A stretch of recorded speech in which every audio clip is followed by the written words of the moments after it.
आपल्या देशाच्या पश्चिम किनारपट्टीवर जो कोकण प्रांत संघाच्या भौगोलिक रचनेमध्ये आहे, डहाणूपासून उत्तरेला दक्षिणेला काणकोणपर्यंत असा ज्याचा सह्याद्रीच्या सोबत विस्तार झालेला आहे,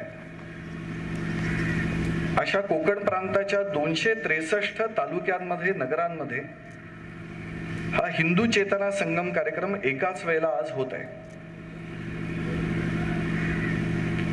राष्ट्रीय स्वयंसेवक संघाच्या कामाची 92 वर्ष पूर्ण झाली आहेत. संघाच्या कामाची जी अनेक वैशिष्ट्ये आहेत त्याच्यामध्ये प्रमुख लक्षात येण्यासारखं वैशिष्ट्य म्हणजे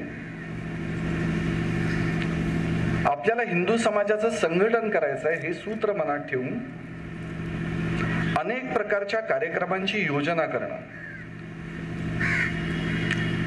राष्ट्रीय स्वयंसेवक संघाचं कार्य या 92 वर्षाच्या यात्रेमध्ये आपल्या देशाच्या कानाकोपऱ्यात जसं पसरलंय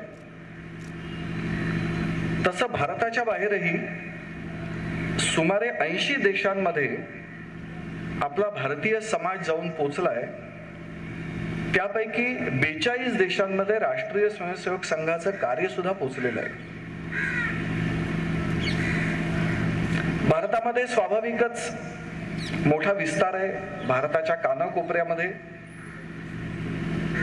अगदी पश्चिमेला गुजरात पासून पूर्वेला नागालँडच्या अत्यंत सीमावर्ती अशा भागांपर्यंत आणि उत्तरेला नगाधिराज हिमालयापासून आपल्या या पुण्य भू अशा भारत मातेची चरणकमल जो धुतो असा सागर कन्याकुमारीला तिथपर्यंत राष्ट्रीय स्वयंसेवक संघाच्या कामाचा विस्तार झालेला आपल्याला पाहायला मिळतो. संघाच्या कामामध्ये हे जे हिंदू संघटन हे जे सूत्र आहे ते लक्षात घेऊन विविध प्रकारचे कार्यक्रम एकाच पद्धतीने घेणं, अशा प्रकारची एक विशेष योजना संघाच्या कामामध्ये होत असते, ज्यातून आपण सगळे एक आहोत. आपल्या सगळ्यांमध्ये विविधता दिसत असली तरी सुद्धा एकत्वाचं एक सूत्र आहे. याची अनुभूती ज्या कार्यक्रमांमधून होईल अशा कार्यक्रमांची योजना हे संघ आणि संघाच्या कार्यक्रमांचा विशेष असा भाग आहे.